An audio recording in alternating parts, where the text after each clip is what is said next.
এই কি করো না কি হানি সানি আরে মিয়া আর কথা হানি রে মিয়া আর কথা হানি রে মিয়া খেতে হই গেছে হানি দিছি তো কদিন হইছে হানি অন আছে আরে মিয়া খাদ্দার না খেতে হই না তানে টিয়া দিছিন নি টিয়া তো দিও মে জমি গলে টিয়া দিতান না অ্যাডভান্স দিনা না হানি নিবি টিয়া তো দিও মে টিয়া দান দানের আগে দিলে তো না টিয়া সাই হানি দিনা তো এই আইয়েন ওই সামনে কাছে আইয়েন সামনে ওই তো সামনে আইছি কি সে ভাই ডিবল লাইন সাইকেল লাগছি টিয়া অ্যাডভান্স দিয়ে না টিকিট কাটি এর পরে না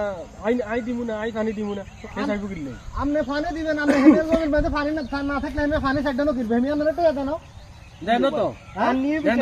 টাকা তো দিও জমি গেলে টাকা তো আরে জমি জান কইছে আমি কি অন ধান হাই গেছে নি ধান কি দাই লই গেছে নাকি তো আই লাইন করে আমি আপনারে একটা কথা কই আপনারা জমিগুলো পানি দেওয়ার জন্য তো পানি দিবেন বলাতে তো এরাই জমিগুলো করছে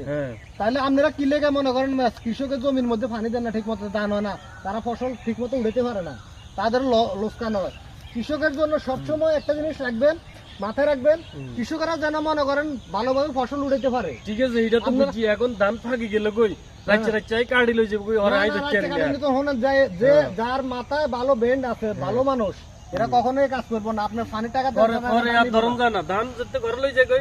পরে টিয়া লাগতে বহুত কষ্ট হয় টাকা লওয়া যায় না আপনার কাছে একটাই টান আপনারা কষ্ট করে জমিন করেন যারা এরাও অনেক কষ্ট করে পানি দেয় কারেন্ট বিল আছে অনেক খরচ আছে তাদেরও একটা পারিশ্রমিক আছে তা আপনারা ধান কাটার আগে তাদের টাকাগুলো দিয়ে দিয়েন ঠিক আছে এভাবে দরগা আসাদ করে লাভ হবে না যে আপনি লাইল কাটে পানি দিবেন পানি দিব না এভাবে দেখা গেছে সমাজের এটা একটা খারাপ দৃশ্য এটা আপনারা নিয়ম মানে আপনিও ঠিক মতো পানি দিবেন আর হেও আপনাকে টাকা দিবে ঠিক আছে এভাবে দরগা আসাদ আর করেন না ঠিক আছে আপনিও খুশি আছেন ঠিক আছে ওকে